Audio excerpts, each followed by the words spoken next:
Magandang umaga mga ka-happy hour. Narito ang mga balita para sa MBC TV Network News Update 9 AM edition. Mga plano para sa gagawing paglilikad sa mga Pilipino sa gitnang silangan, nakalatag na. May nakalatag na contingency plans ang Armed Forces of the Philippines sa posibilidad na magkasa ng evacuation sa mga Pilipino sa Israel. Ito'y sa sandaling lumala pa ang tension sa pagitan ng Israel at Iran na siyang dahilan ng nagpapatuloy na repatriation sa mga Pilipino roon. Ayon kay AFP Chief of Staff General Romeo Bronner Jr., nakahanda ang kanilang C-130 aircraft at ang mga barko ng Philippine Navy para rumisponde sa sandolang kailanganin. Magugunit ang isang Pinay caregiver ang nasawi matapos magtamo ng matinding sugat sa isinagawang airstrike ng Iran sa tinutuluyan nitong apartment sa Israel noong isang buwan. Ang tawag po natin dito sa operation na ito is Non-Combatant Evacuation Operations, NEO. Matagal na po nating ginagawa ito. Nakahanda pa rin tayo. Ang guidance po natin is that i-revisit natin yung plano natin so that it is updated. And yung mga platforms natin, katulad yung mga aeroplano natin at yung mga barko ay dapat nakahanda and they are airworthy or seaworthy.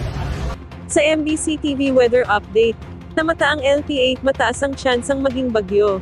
Asahan na ang kalat-kalat na pag-ulan sa maraming lugar sa bansa dahil sa epekto ng low pressure area at ng southwest monsoon o habagat, ayon sa Philippine Atmospheric, Geophysical and Astronomical Services Administration o PAGASA. Batay sa 4 AM weather forecast ng State Weather Bureau, huling namataan ng LPA sa layong 775 kilometro sa silangan ng southeastern Luzon na may mataas na tsansang maging bagyo sa susunod na 24 na oras. Apektado ng naturang LPA ang Bicol Region, Eastern Visayas, Dinagat Islands at Surigao del Norte, samantala sa Metro Manila, Mimaropac, Cavite, Laguna, Batangas, Zambales, Bataan, at natitirang bahagi ng Visayas at Mindanao, kung saan makakaranas din ng kalat-kalat na pag-ulan dulot pa rin ng habagat. Inaabisuhan ang mga residente sa Palawan, Catanduanes, Sorsogon, Northern Samar, Eastern Samar, Antique, Negros Oriental at Negros Occidental na mag-ingat sa posibleng pagbaha at pagguho ng lupa dahil sa malalakas na buhos ng ulan, habang ang ibang bahagi ng bansa ay makakaranas ng panakanakang ulan o thunderstorms.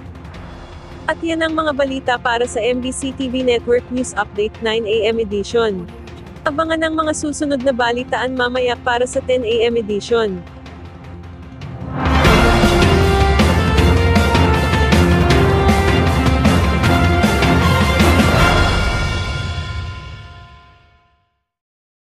Mga ka-happy hour, kung gusto mong manood ang mga balita sa MBC TV Network News Update, mag-subscribe sa aming YouTube channel, i-like ang aming Facebook page, at i-follow sa aming TikTok account.